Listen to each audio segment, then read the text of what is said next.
before dawn, milk cows work all day in the fields, milk cows again, eat supper, then go to town and stay past midnight at a meeting of the school board. Yeah, absolutely. I love that. Agriculture is people. Definitely. What do the other 99% do? What options do they have available to them because they don't have to worry about where their food comes from? Low prices squeezed essentially every farmer in America, but you farmers did what you always do. You kept on keeping on and you persevered.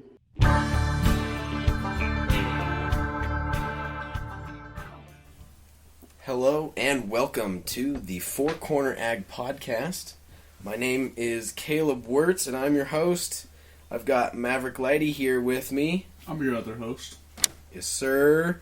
We're pumped, bringing you guys another episode. I hope you guys enjoyed last week, FFA week.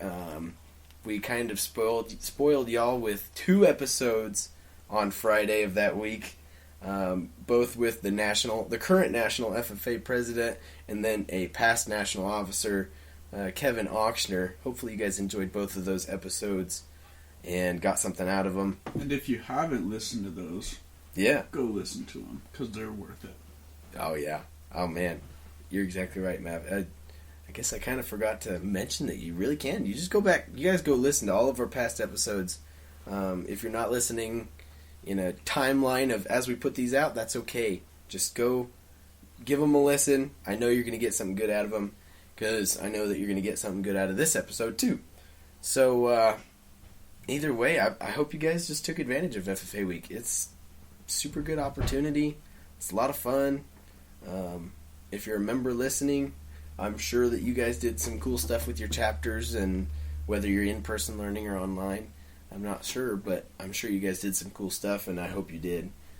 If you didn't, send over a message to Maverick and I, and who knows, we'll talk and have a good conversation, so you've got at least a cool memory from last week.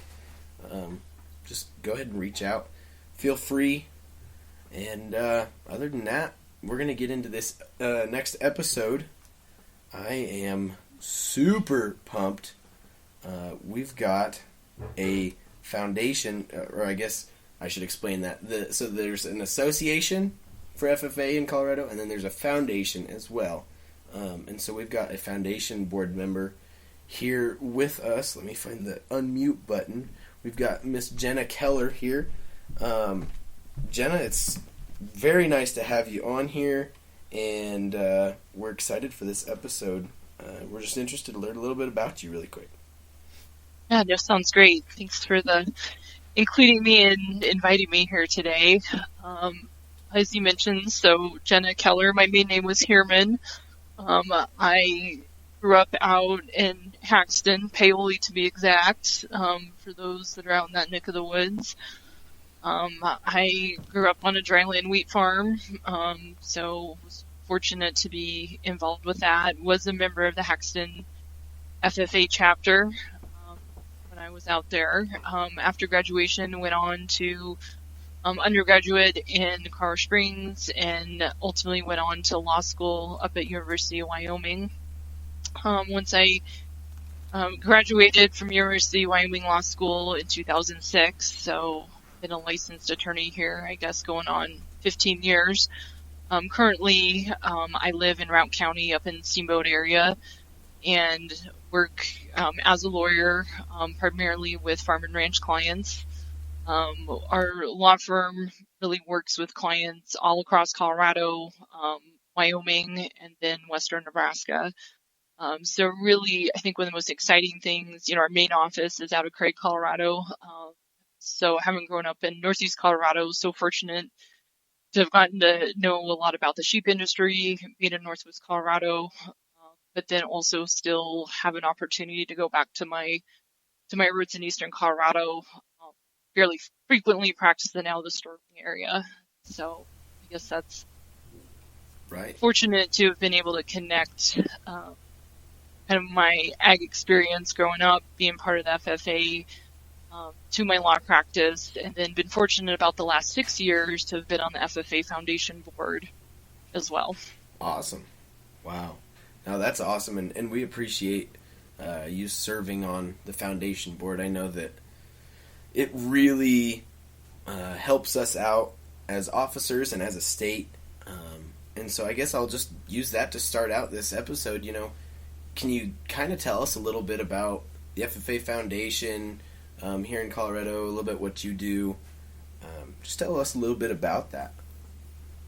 Yeah, no, good question. The FFA Foundation really serves as an arm to support the members, the ag teachers. I think some of the most exciting projects that we have going on right now were local teacher success, something that I really, I guess, believe in. Particularly, I've really lived all of my life outside the metro area, been in rural areas. For an ag teacher in a rural area to have the resources, if they're a first-year student starting at a program out in, a long ways from any other programs, that there's really a network and a support there for that. So I think that's been, at present, that's the priority of the foundation, is to ensure that program is funded long term, right? That's endowed, and that those resources are going to be available for a first-year ag teacher or a 20-year ag teacher. Teaching ag is unique. Yeah. It's not like teaching math or English, so ensuring that there's a support network for those teachers. So I think that's just been such a great fit for the foundation to really pioneer that project. Right. Wow. That is, that's really, it's crucial, because in the end, we want our members to be able to grow and develop themselves, and that starts with your advisors having those resources. And so I think that that's very honorable, first of all. That amazes me, because really, you're just developing that, and in turn, we are building those members and helping develop those future careers and members of the agriculture industry. That just is awesome. I'm kind of curious, where exactly, where does that funding come from, or how does that process work for the advisors or for the people coming into the program? Yeah, currently, and one of the great things we have out there is there's a challenge grant or matching process. The goal with the foundation presently, and really a priority, is to ensure that we can raise enough funds to reach that match too. Right. So for anyone listening, if you believe in if you had a great ag teacher, I think one of the programs that we're launching is this idea of legendary owl. So if you have an ag teacher that made a difference in your life, that maybe got you to a great spot, opened the door for a career or an opportunity for you, it's a great way to honor one of those ag teachers. That's a way to ensure that, not only is there some recognition for that teacher that made a difference, but also that long term, that it will be an endowed program, an endowed meaning that it's there for essentially in perpetuity. It's there forever. That there's a funding source that can support that program, support the cost associated with basically human capital, right. Resources for someone to work with, an experienced, maybe a retired ag teacher that can mentor those younger ag teachers. Oh, absolutely. So I think that's one of the great things I think the foundation has going right now. I think overall, just, I guess, a little bit the nature of, I do a lot of estate planning and probate process with a lot of clients. So fundamentally with the foundation, I think that's been a focus for me, is just for those folks that have interest, or, just kind of developing that program a little more with the FFA Foundation. If people have an interest in charitable components, that the FFA Foundation is really able to accept those and put those resources to good use. Right. Well, I've been kind of quiet here, so I'll talk about one of the benefits that I received in FFA from the foundation. My freshman year, I applied for the Colorado FFA SAE grant, and I believe that those funds are provided by the foundation through donations, and that was one of the things that kick-started my SAE and beef production. So if you're a member that's listening to this that doesn't have an SAE up and running and you're trying to find something, look into those SAE grants. They've got programs that can get your SAE up and going, give you some funds for that. And it's an awesome thing that Colorado FFA has going for us, and it helps our members to succeed overall. Yeah, absolutely. I don't know, Miss Keller, how much experience into the grant side of things do you have on the foundation board? We've been, I guess more than anything, we've been fortunate to have Don Thorne as executive director, and I just can't say enough for his passion and commitment to the foundation. I mean, he's really, in the tenure that I've been on the board, really been a go-getter out there to ensure that, he gets those grant applications in, and I think that the growth of that SAE grant program is really a testament to his commitment to the foundation too. I mean, there's a lot more resources at the foundation due to his efforts than there were, 5 or 6 years ago. Right, absolutely, and that's invaluable. Having that available to, whoever needs the access to it. And I know that this year has probably been a little bit hard for that, just with, the whole situation, and it's not like it's any secret that this year has been a different experience. And so I'd be curious, what, I guess, things have you seen change on your end of all of this throughout this year? And I really honestly would like you to focus on some of the positive things that have come out of it, because I know that we could focus on all of the negatives and what we didn't get to do and this and that, but I know that positives have come out of them. But I'm really curious to see, just from your perspective, how things have changed. Yeah, I think one of the things I see within my profession, and I guess I also see it a little bit just, I guess, overall in the business world, is for those of us in rural areas, we're a lot more able to have a seat at the table, right? I know so much of the law is centric to Denver. The Right. Supreme Court is in Denver. The Court of Appeals is in Denver. Everything was always sort of expected to be in person. And for a lot of folks out there, when you live in, Steamboat, or you live in Round County, or you live in Phillips County, or you live in, Prowers or Lamar, whatever it is, Right. When you have something, our joke up in the rural area is always, well, they set something at 10 o'clock on Monday, and then they set it at 3 o'clock on Tuesday, so you blow 4 days, right? Right. Trying to get there. And, I think part of it from business world, and even particularly in the legal world, is things have moved to more video conferencing and online, is, you don't have to make those compromises on your schedule. Right. You can be a full participant in it because the guy or gal in Denver is doing a video, even if they're down the street a block. And those of us in rural areas are we're much more readily able to get that seat at the table. So I think that's one of the very positive things that has come out of this. Right. too. For sure. I mean, that's probably the number one thing that I've really seen. Wow. Yeah, that's actually a good point. What's that, Mavic? I'm curious to see, because in a way, us as state officers and FFA members, we've kind of experienced the same thing. And I wonder that, when we say when things go back to normal, if this video conferencing and being able to reach more people virtually and being able to, just get places quicker, that necessarily weren't as easily accessible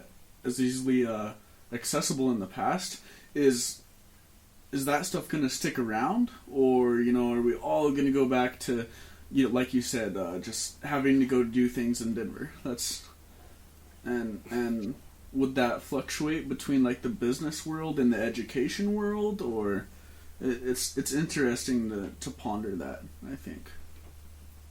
No, and I definitely feel that it never goes back to the norm. I mean, I think there was just a fundamental shift that, there's some hybrid. I mean, everything's hybrid now, right? But it's like there's some in between that it lands. And, I think the thing that we also especially seen in Northwest Colorado is there's been a fairly mass exodus from the cities too.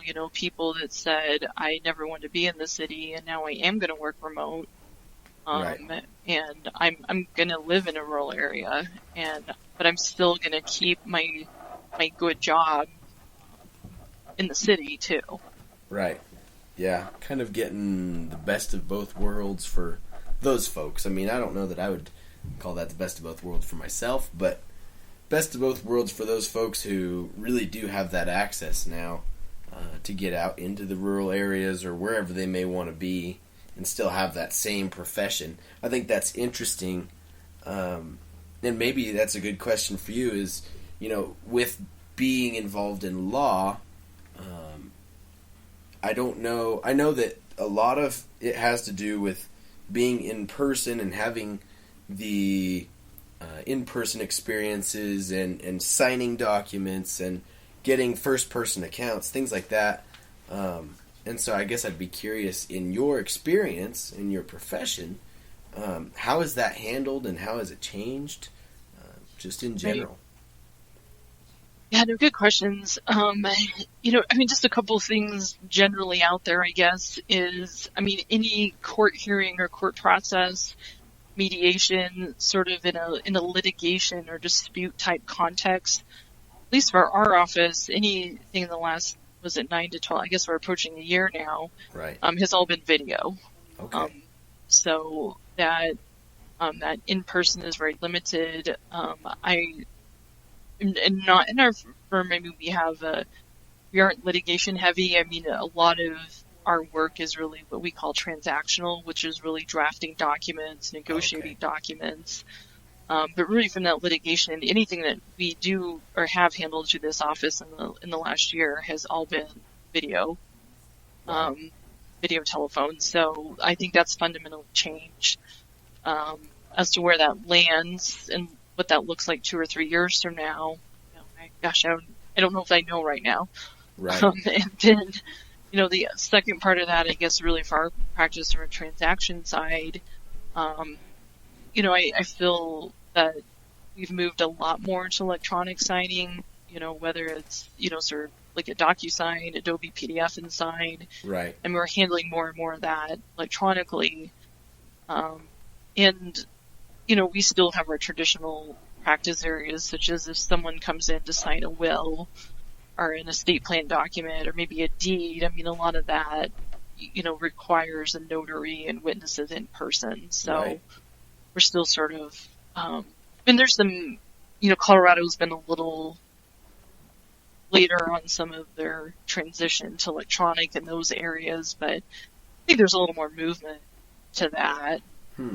Okay. As well. And I don't know, I guess I think too from a law practice, the thing that I see time and time again and what I really attempt to instill in our staff and our work is that, people want someone that's going to understand, who's going to listen, who's going to be, diligent and really support them and support what they're doing. Right. So I think a lot of that's in how you communicate.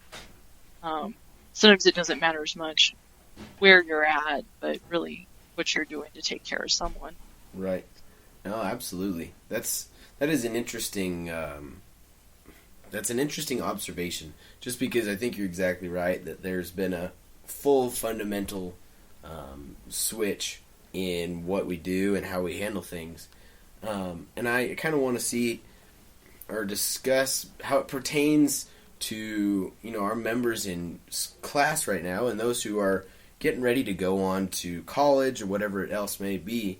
I'm sure that there's members out there and listeners who, whether they're involved or want to be involved in agriculture law, that it's going to be different than maybe they were expecting. And so I guess I'd like to hear your take on what that may look like in the. And I'm not going to expect you to be some expert on it, but in the future, we've got members here that want to be in that same position, and it may look differently, and so some of those processes may be beneficial to explain. Yeah, no, definitely. Yeah, a couple themes on things, or maybe I guess this gets into the storytelling side of things, but I had my ag teacher when I was at Haxton was Doug Larson. Okay. I was like one of just maybe a couple students that was in like ag business management. And I was one of those kids always like, why am I taking this class? Or what's this about? I think he talked me into taking it. And it's one of those, and what was the other thing? He encouraged me to do an internship at the USDA Farm Service. I was actually at RCS at the time. It would have been, it was in RCS. And I just did one down in the local sort of Haxton office. But, I look back on that and at the time I feel like I was, I just wasn't paying much attention. And I feel like about 10 or 15 years later, I finally figured out what he was trying to get me to do, or he saw that I had like a skill set or a knack for sort of like kind of some numbers and maybe a little bit of a knack for some paperwork. But I was probably, let's see, so that would have been about 98, about 2010. I was working with a sheep rancher up in northwest Colorado around the Craig area, and he sort of took me aside. I was early on in my career as an attorney, and he's like learned that I'd grown up in northeastern Colorado and really suggested to me that I should take what I knew from the ag side and put it to use in what I was doing as an attorney. Right. And for me, that was really when things started to click. In 2014, I went and started opening my own law firm. I've been so fortunate as we've grown and added attorneys. And part of what I really recognize is that there's just a need out there. There's a need for people in rural areas. There's some great opportunities out there within the ag world. And there's a tendency, and I always think too, I don't know how the heck I even ended up at law school. I think I didn't know what to do. My parents said, you need to get out, you need to do something. And so I kind of landed at law school, didn't really know if I wanted to do it. Thought I had an idea about what lawyers do. They dress up and go to the courtroom.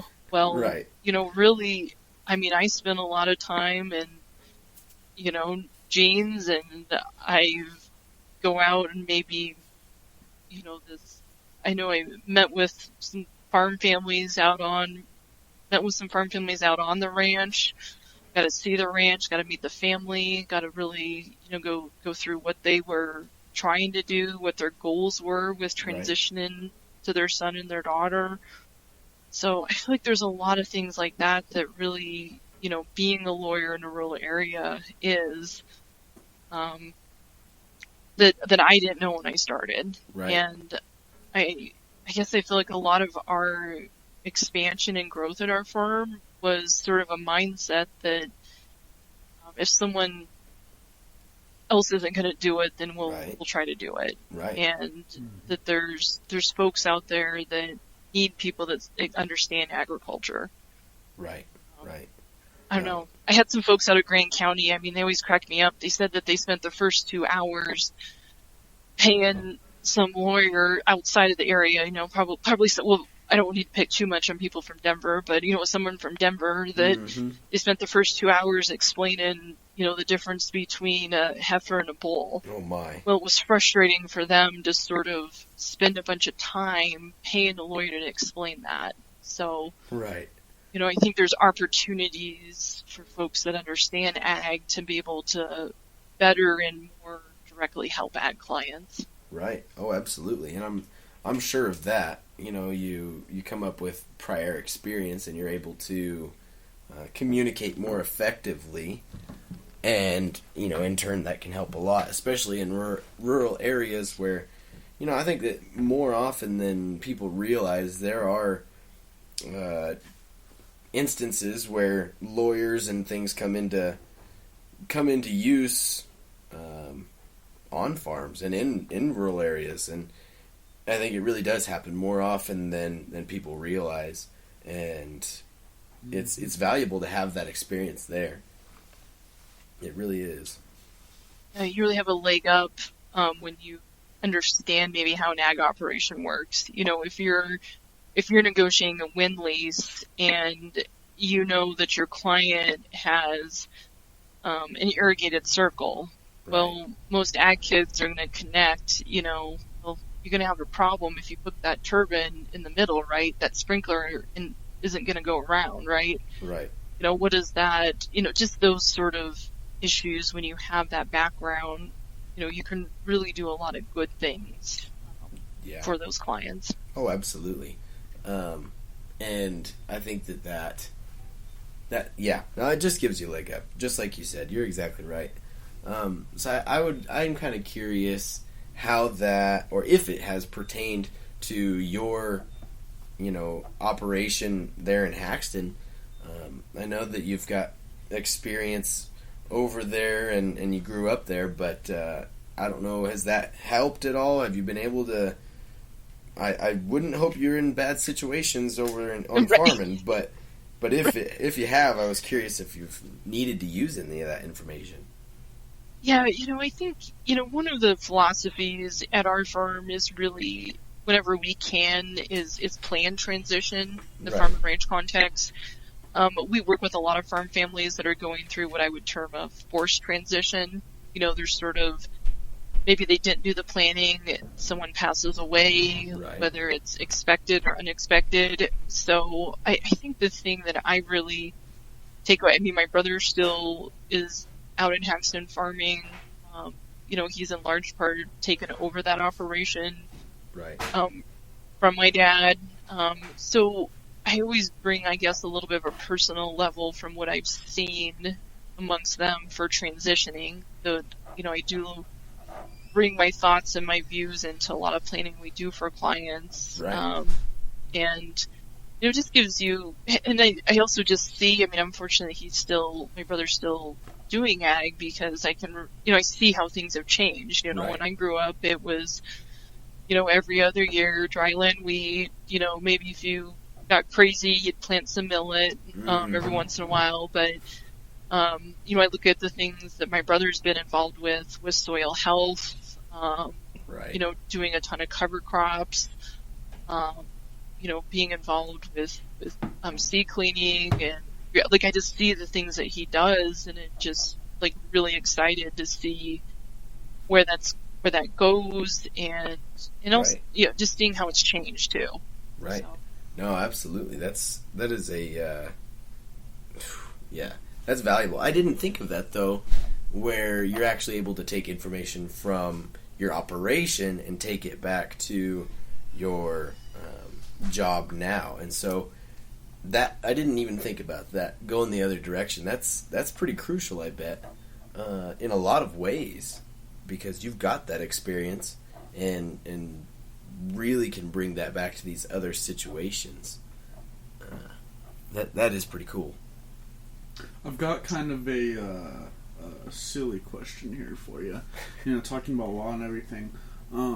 What's the craziest case or most non-typical case that you've ever dealt with? Oh, that's a tough one. Dang. Oh, gosh, let me think. Maybe I'll change your question a little bit. So craziest to me, I'm going to equate to maybe the saddest too, Okay, because one of, and I've only met her maybe once, but I guess one of the things I would share with you about the rural practice is, and I always give it's retired Supreme Court Justice Becky Corliss. One of the things that she had said to me, at some juncture in my career, was like the rule of law practice is one of the most rewarding practices of law. Part of what comes with that is, you are the trusted person when people have a problem. There are people, or students out there who have a sincere and absolute desire to help. That might mean you're a banker, it might mean you're an accountant, maybe it's a lawyer, but those professions in a rural area serve a very different role. Yeah. People come to you with problems to solve. If you're the banker and they've had a bad year, how can they still keep the farm? Right. People maybe come to me, sometimes it's happy. My daughter has been back. She's been back for 5 or 10 years. I want to figure out how to get this farm to her to the next generation. Right. Those are very happy things. There can be very sad things, too. I mean, and I think that, I think a lot of attorneys in a rural area have probably, left a client meeting and at the end of the day, you probably leave that meeting crying, to be honest, because and at times you carry maybe a little bit of that weight on your shoulders to say, this is a nice family, what are we going to do to figure this out? Yep. So, I don't know if that's exactly, but you're not craziest, but no, I think those are sometimes the things that you encounter or something that no one anticipated. Maybe, the law is very gray, it's not black and white, and you look at things and, you try to figure out what you can do. Yeah, no, absolutely. That's big. And honestly, I appreciate that effort and that position that you're in. It's a hard position to be in, I'm sure. And that's a big thing to do, because honestly, it ends up feeding back into our ag communities and keeping them together.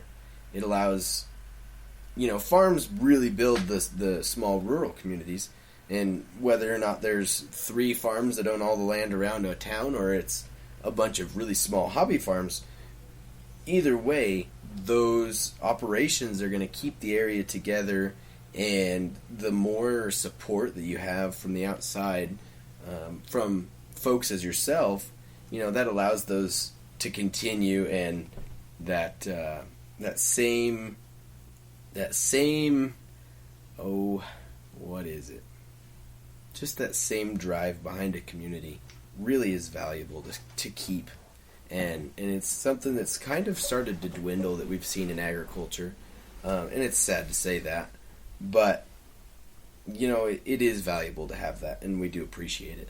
The thing that I love about it is, you look at like how many corporate farms have popped up, and the selling of the family farm, and the small family farm is such an important aesthetic to American culture and American ag. It's what builds us. It's what keeps us together, and it's so cool that you play a part in that.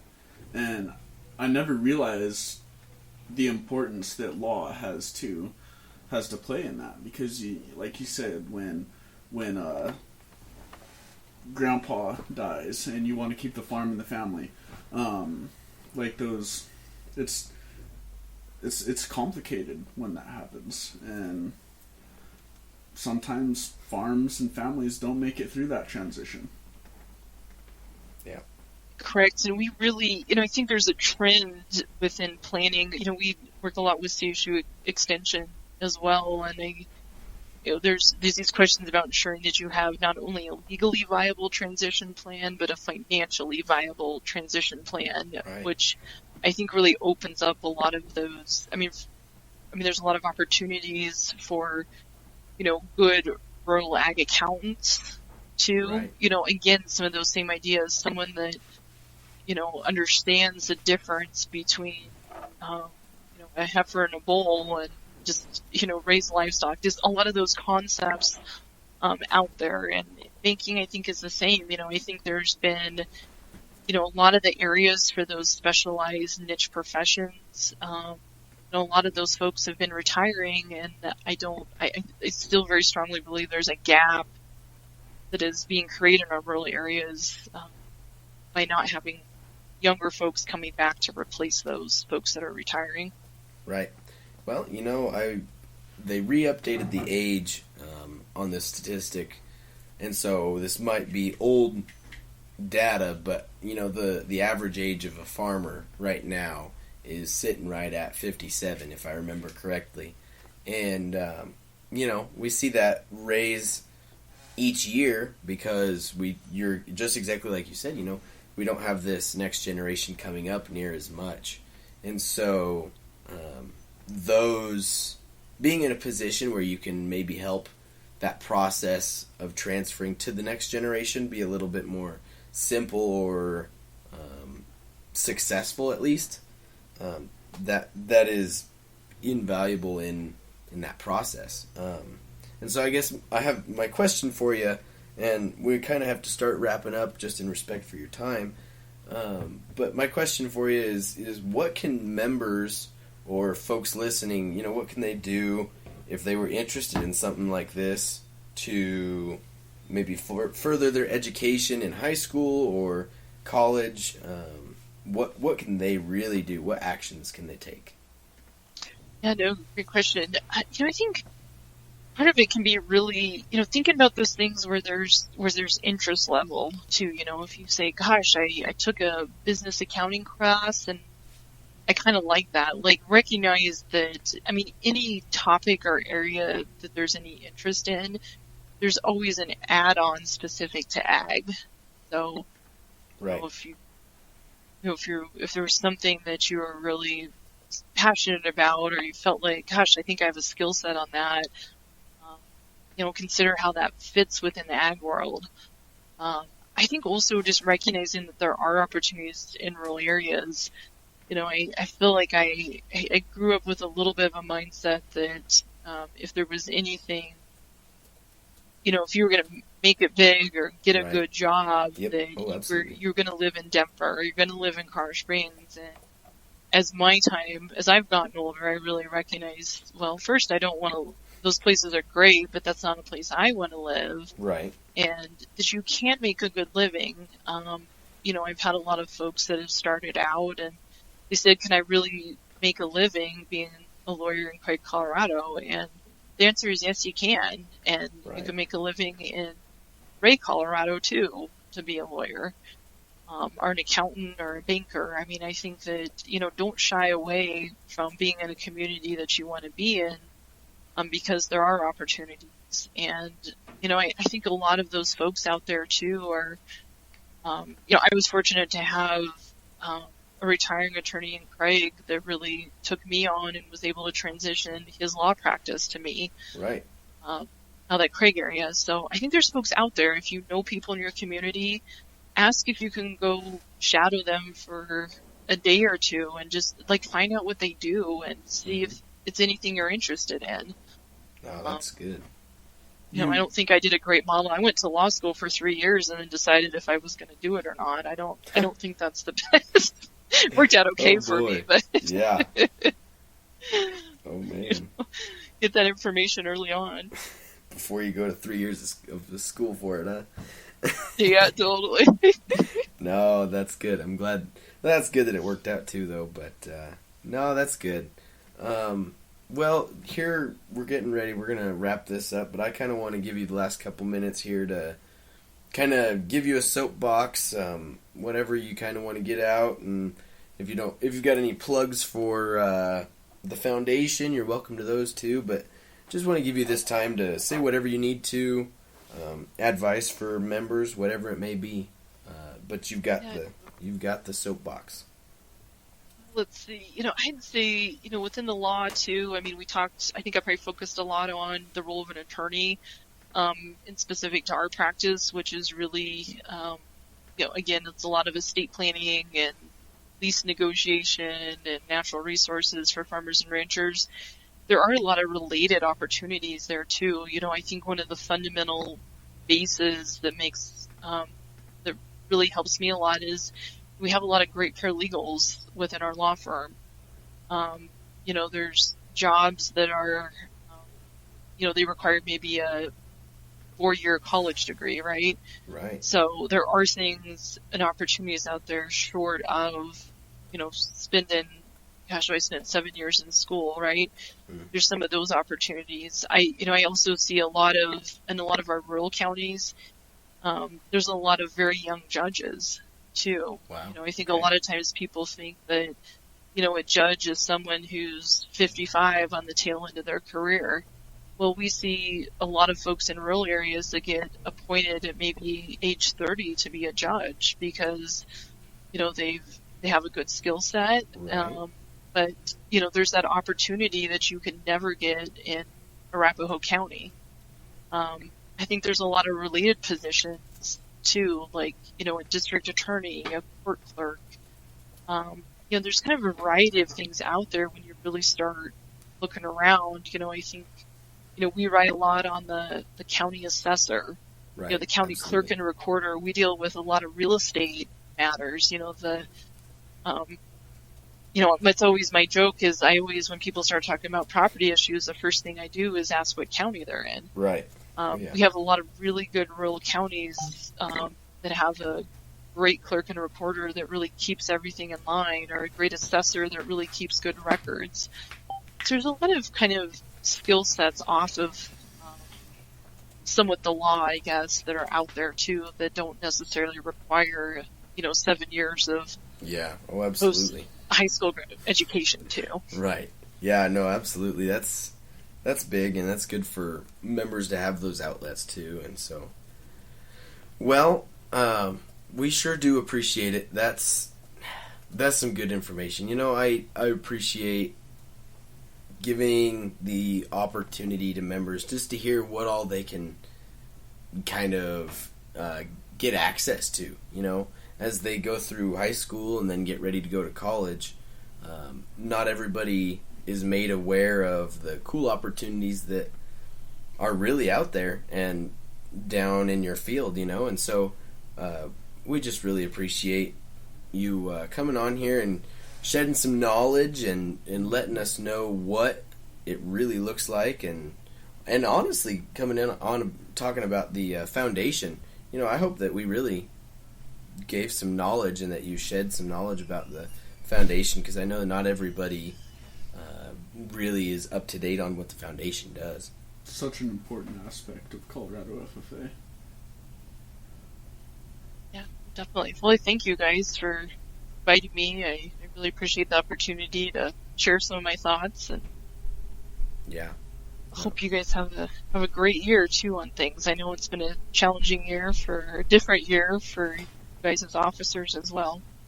Right. Yeah, it definitely has, but we do appreciate your support. Yep. Yeah, absolutely. Well, we're going to let you go here, and we do appreciate and thank you for coming on here and talking to us for a little while today. Oh, sounds great. Thank you guys. Awesome. Thank you. We'll talk to you later. Sounds good. All right. Bye. Bye. Well, folks, that was Jenna Keller, originally from Haxton, but lives up there in Routt County now. Fun fact, that's where one of your other state officers is from, Bailey Yacovetto, up in Routt County. And so I hope you guys got some good information out of this episode. I learned some pretty cool stuff. Yeah. I got some angles and some viewpoints of ag and that I had never really thought about before, and so that was pretty neat getting to listen and be a part of that. Yeah, absolutely. Well, I had never realized how in-depth agriculture law can be and what goes into it. I know there have been here and there things on my family farm that we've had to deal with, but I realize that, we haven't experienced everything that there is to experience. And so hearing a little bit about that and what different situations can go down, I think that's very, very good to hear. And for those of you members who are listening, take that into account. Let that drive maybe some new thinking so that you can maybe pursue something that you hadn't considered before. Just really be malleable and allow that to maybe change your mind or give you some good information either way. Mm-hmm. Yeah, absolutely. Well, I think it was a good episode. Hope you guys learned something. Go ahead, go give us hopefully a 5-star rating. That would be our hope, is a good podcast for you guys to listen to. Follow us, Spotify, Apple Podcasts, wherever you may be listening. Just give us a follow. Keep up with these episodes and everything. Always open. Maverick and I are always open to any comments or things that you guys have for us. Recommend new guests. If you're not giving us that 5-star review on iTunes or whatever other platforms you may be listening to us at, tell us what you'd maybe like to see or what we can improve on in the review. And thank you guys for listening. And I think that's about it. Yeah, absolutely. Alrighty, well, this has been Four Corner Ag Podcast. Tune in next week or whenever you want. Go listen to the rest of our episodes. We've got another one. Should be coming out about once every Friday. We kind of spoiled you guys last week with those 2 episodes on Friday, but who knows? Maybe we'll throw a second one in on here just to give you guys a little bit of extra sugar on that. But anyway, this has been Four Corner Ag Podcast. We will see you guys in the next episode.